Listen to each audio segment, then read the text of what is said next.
Metro ನಿಲ್ದಾಣಗಳಲ್ಲಿ ಅಮೂಲ್ ಮಳಿಗೆಗೆ ಅವಕಾಶ ಕೊಡಬೇಕು ಅನ್ನೋ ವಿಚಾರಕ್ಕೆ ಸಂಬಂಧಪಟ್ಟಂತೆ ಟಿವಿ5ಗೆ ಕೆಎಂಎಫ್ ಮಾಜಿ ಅಧ್ಯಕ್ಷ ಭೀಮಾ ನಾಯ್ಕ್ ಪ್ರತಿಕ್ರಿಯೆ ಕೊಟ್ಟಿದ್ದಾರೆ.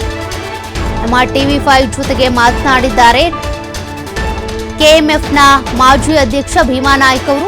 ನಮ್ಮ ಕಡೆಯಿಂದ ಅಧಿಕಾರಿಗಳು ನಿರ್ಲಕ್ಷ್ಯ ವಹಿಸಿದ್ದಾರೆ. ಇದರ ಬಗ್ಗೆ ರಾಜ್ಯ ಸರ್ಕಾರ ಕ್ರಮ ತೆಗೆದುಕೊಳ್ಳುತ್ತೆ. ಕೆಎಂಎಫ್ ಅಧ್ಯಕ್ಷ ಸ್ಥಾನಕ್ಕೆ ನಾನು ಪ್ರಬಲ ಆಕಾಂಕ್ಷಿ ಅಂತೇಳಿ ತಮ್ಮ ಒಂದು ಇಂಗಿತವನ್ನ ವ್ಯಕ್ತಪಡಿಸಿದ್ದಾರೆ. ಬೆಂಗಳೂರಿನಲ್ಲಿ ಟಿವಿ5 ಜೊತೆಗೆ ಭೀಮಾ ನಾಯ್ಕ್ ಅವರು ಮಾತನಾಡಿರೋದು.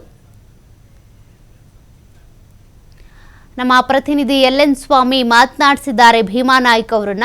ನೋಡೋಣ ಏನೇನು ಇಂಗಿತ ವ್ಯಕ್ತಪಡಿಸಿದ್ದಾರೆ ಅಂತೇಳಿ. ಮಾರುಕಟ್ಟೆಗೆ ಅವಕಾಶ ಮಾಡಿಕೊಟ್ಟಿರೋಕೆ ಈಗ ಸಾಕಷ್ಟು ವಿರೋಧ ಆಗ್ತಾ ಇದೆ. ಈ ಬಗ್ಗೆ ಮಾತಾಡಲಿಕ್ಕೆ ಕೆಎಂಎಫ್ ಅಧ್ಯಕ್ಷ ಭೀಮಾ ನಾಯ್ಕ್ ನಮ್ಮ ಜೊತೆ ಇದ್ದಾರೆ. ಸರ್, ಈ ನಿರ್ಲಕ್ಷ್ಯಕ್ಕೆ ಕಾರಣ ಯಾರು ಸರ್? ಅದೇ ಗೊತ್ತಿಲ್ಲ. ನಿರ್ಲಕ್ಷ್ಯ ಕಾರಣ ಯಾರಂದ್ರೆ ಸರ್ಕಾರ ಅದ್ರ ಬಗ್ಗೆ ಪರಿಶೀಲನೆ ಮಾಡುತ್ತೆ. ಯಾರು ಕಾರಣ ಆಗಿದ್ದಾರೆ, ಯಾಕೆ ನಿರ್ಲಕ್ಷ್ಯ ಮಾಡಿದ್ದಾರೆ, ಎಲ್ಲ ಔಟ್ಲೆಟ್ಗಳಲ್ಲಿ ಯಾಕೆ ಟೆಂಡರ್ಲಿ ಪಾರ್ಟಿಸಿಪೇಟ್ ಮಾಡಿಲ್ಲ, ಸನ್ಮಾನ್ಯ ಮುಖ್ಯಮಂತ್ರಿಗಳು ಮತ್ತು ಸಂಬಂಧಪಟ್ಟಂಥ ಸಚಿವರುಗಳು, ಕನ್ಸಲ್ಟ್ ನಮ್ಮ ಇಲಾಖೆ ಸಚಿವರು ಅದನ್ನು ಪರಿಶೀಲನೆ ಮಾಡ್ತಾರೆ. ಸರ್, ಮುಂದಿನ ಕ್ರಮ ಏನು ಸರ್? ಕ್ರಮ ಏನಾಗುತ್ತೆ? ಅಧಿಕಾರಿಗಳ ನಿರ್ಲಕ್ಷ್ಯತನ ಆಗಿರೋದು ಗೊತ್ತಾಗಿದೆ. ಅದು CM ಸಾಹೇಬರು DCM ಸಾಹೇಬರು ಆಲ್ರೆಡಿ ಹೇಳಿದ್ದಾರೆ.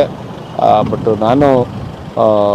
ನಾನಿಷ್ಟೇ ಹೇಳೋದು, ಬಟ್ ಎಲ್ಲ ಮಳಿಗೆಯಲ್ಲಿ ಪಾರ್ಟಿಸಿಪೇಟ್ ಮಾಡಿ ತಗೋಬೇಕಾಗಿತ್ತು. ನಮ್ಮ ಹೆಮ್ಮೆಯ ಬ್ರ್ಯಾಂಡ್ ನಂದಿನಿ.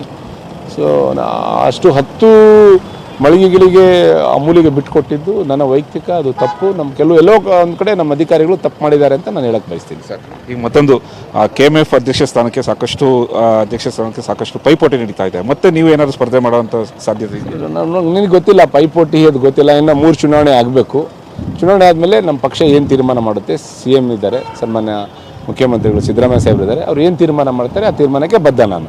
ಅವ್ರು ಕೂಡ ಆಕಾಂಕ್ಷೆ ಮಾಡಲಿ ಅಲ್ಲ, ನಾನು ಆಕಾಂಕ್ಷಿನೇ, 100% ನಾನು ಆಕಾಂಕ್ಷಿ.